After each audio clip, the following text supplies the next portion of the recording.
So this rifle on the table is £17,000.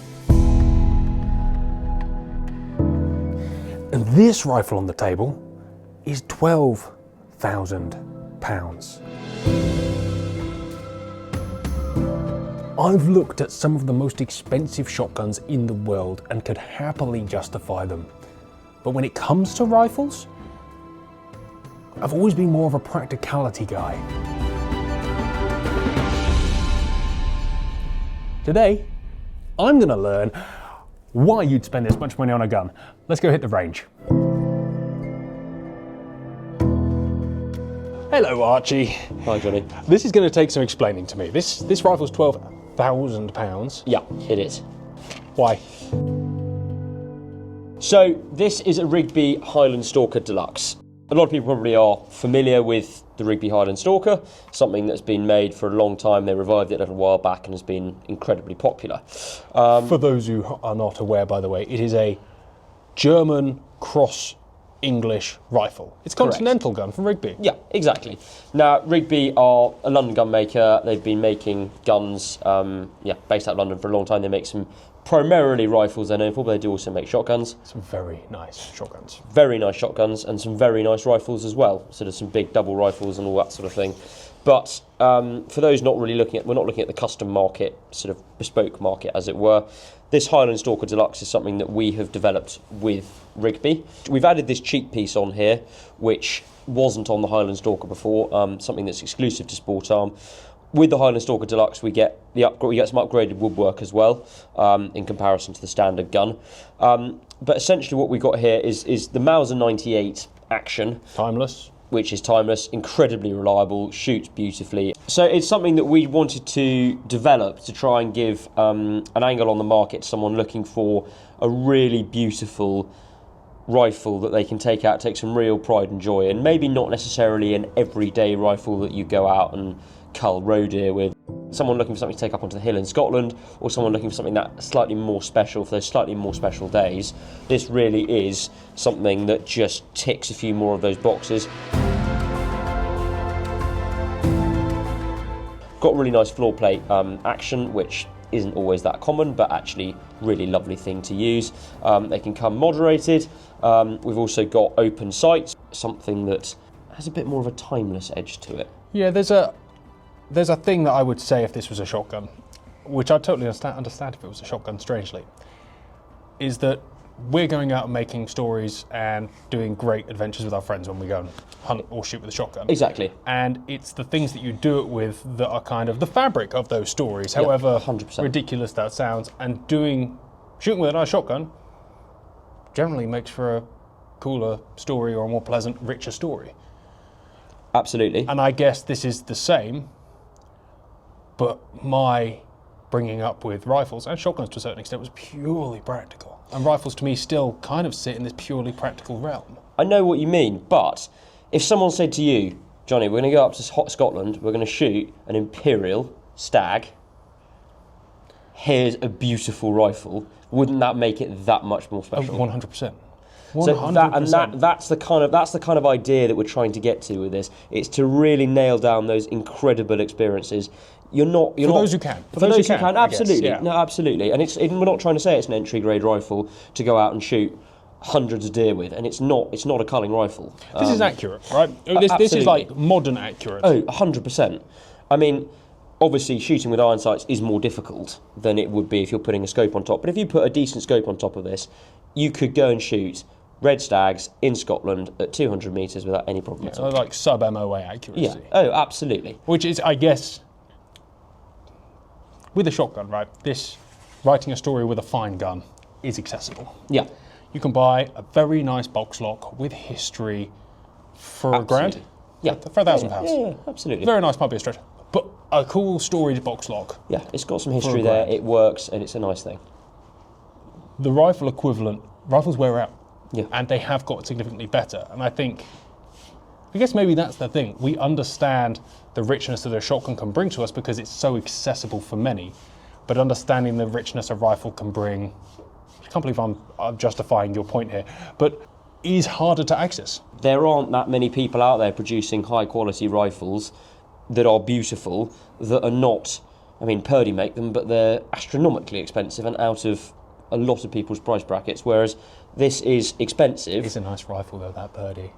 The little titanium bedding of course thing. it is. It's quite Gucci. It is. Oh no, absolutely But it was is. it like but 30 grand, 40 grand? Exactly. And that's expensive by anyone's standards. This is a little bit more accessible. Let's shoot it and see if I get bitten. The bottom line, I think, with a lot of these things is you don't get it till you tried it. Exactly. A bit like the 16 bore all over again, Johnny. Yeah, I mean, I'm only a couple of steps up the ladder on that one. Everyone assumes that I'm this big convert. No, I'm just less of a hater. Yeah, if you just throw a good group for me, that'd be really kind. And I'll say a shot. Oh, sorry, not filming. Starting at 65 yards, we're about 75, 100 yards. Yeah, something like mile. that. Adds to the fun of it. All right. I'm kind of nervous, to be fair. You'll be fine, Johnny. Big boy like you. I mean, I'm always happy to just... Shooting deer is easy. They're big. Shoot a target, way less easy. Yeah, that's true. But I'm sure you'll It's a bit like a pheasant, you see it, you kill it. A clay, there's a lot more like...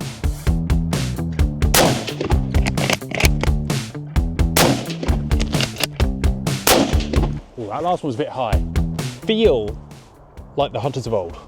I know. And what you I mean. guess that's the attention. That's part of the idea, but I mean, just watching you as well, just racking that bolt, you can just see the quality and feel the quality in the rifle. There's a joy to it, right? Exactly. A Mauser 98 action is a joyful action to work. It's big, it's clunky. Yeah. You feel. It's like the V8 of guns. Yeah, exactly. But I mean, there's a certain sort of almost bringing it back to almost the sort of Victorian era, doing something like this out in the field. I expect you, like me, have read plenty of old literature of 100%. hunting. White Hunters by Brian Hearn is one of my favourite audiobooks to listen to on a long journey, and it's Yeah. just the stories of old, and I guess this is a little taste of that without compromising on having something that only shoots a 4-inch group.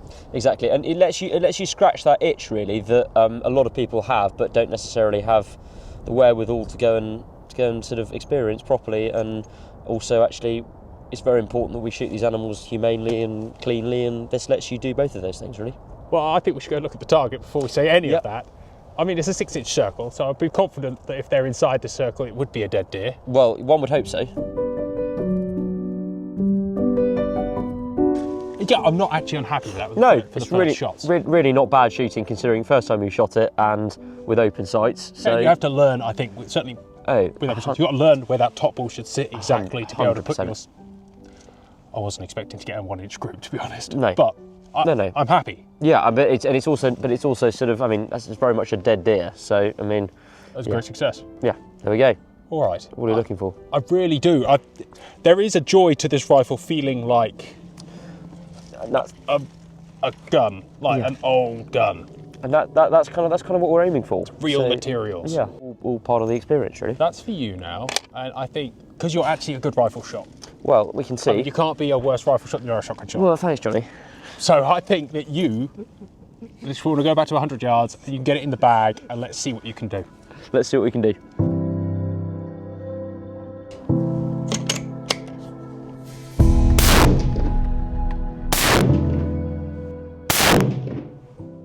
There's an element that draws me to something like this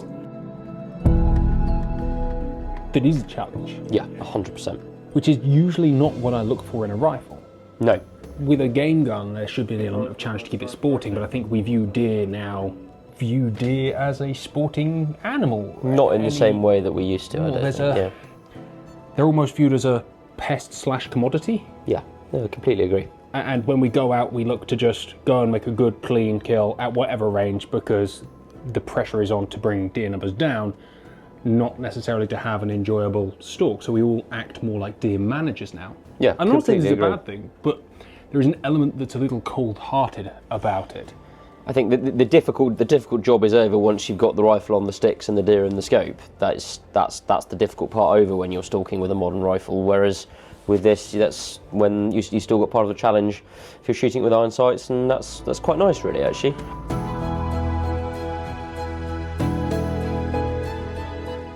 And you've shot one of these with a scope, and you said that scoped and moderated, it's not just another rifle, but accuracy-wise, accuracy-wise, it's Point and squeeze. exactly as you would do with a lot of other rifles, but it's still a completely different experience just because of the way the whole rifle's finished and how beautiful they are, how lovely they are to hold, handle, the whole crisp nature of the action, the trigger, everything. It is beautifully finished. There's something about the handwork that is, it's appealing, right, to hold a rifle that's got a weird warm quality to it. Exactly, which I think is something that we don't really see that much of anymore. And if I'm honest, these rifles, in comparison to a lot of the other ones that we see on the market now, not knocking them, but they feel like they've got a bit of a soul to them, really. Yeah, which is not what many people look for. And no. As you said right at the start, that's not potentially what you want as a daily driver. No.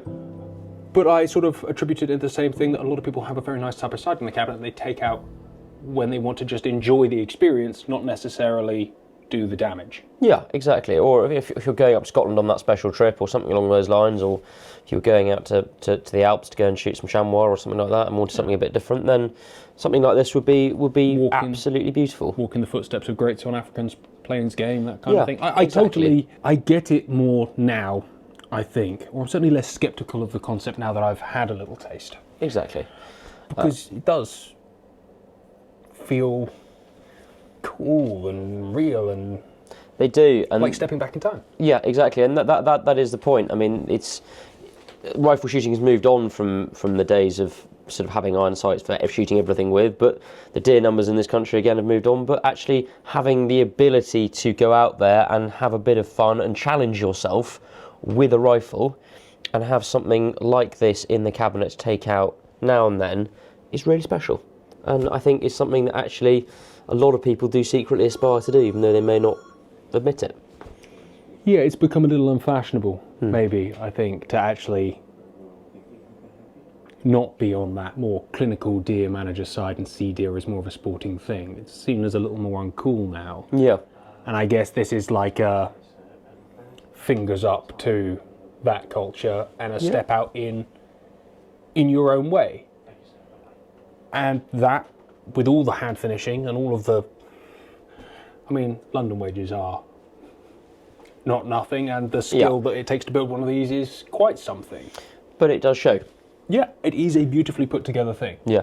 And you can feel it in the way that it operates and completely even just in your hands. Completely. Nice. They're just really, really joyful things to shoot with and own, and particularly if we've got stuff like the colour case hardening or something like that on there, if you choose to go down that route, then, I mean, it's just, I don't know, it's almost ineffable. It's difficult to describe it. I think to challenge you to justify it was a little unfair, because actually even now I'm sat here having had a little taste and getting it a bit more. I've always got the old rifle thing. Yeah. And I'm going to take a tangent here and say that if you want the old rifle thing and new thing, it does just come at a cost.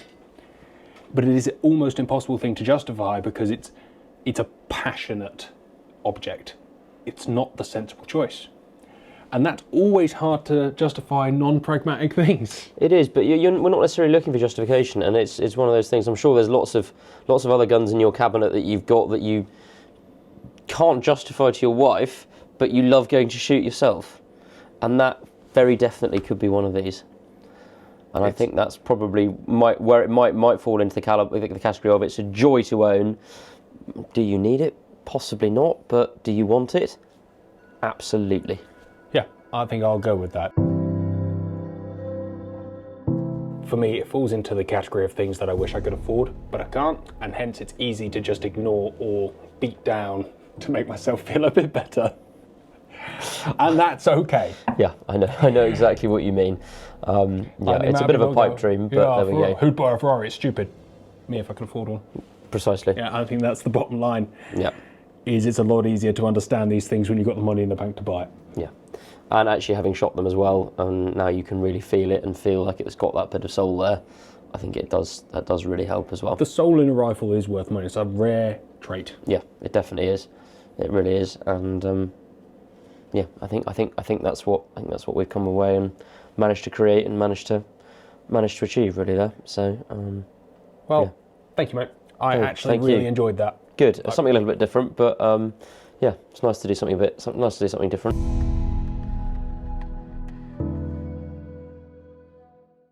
Thank you for watching, guys. This channel is made possible by our amazing sponsors. You can find out more about them in the description down below. And if you want to support the channel, you can join as a member. You get loads of extra content, well, some extra content, and occasionally we hook up and go clay shooting together as a membership group. If you don't feel like joining today, we really appreciate you watching and subscribing. Have a wonderful day.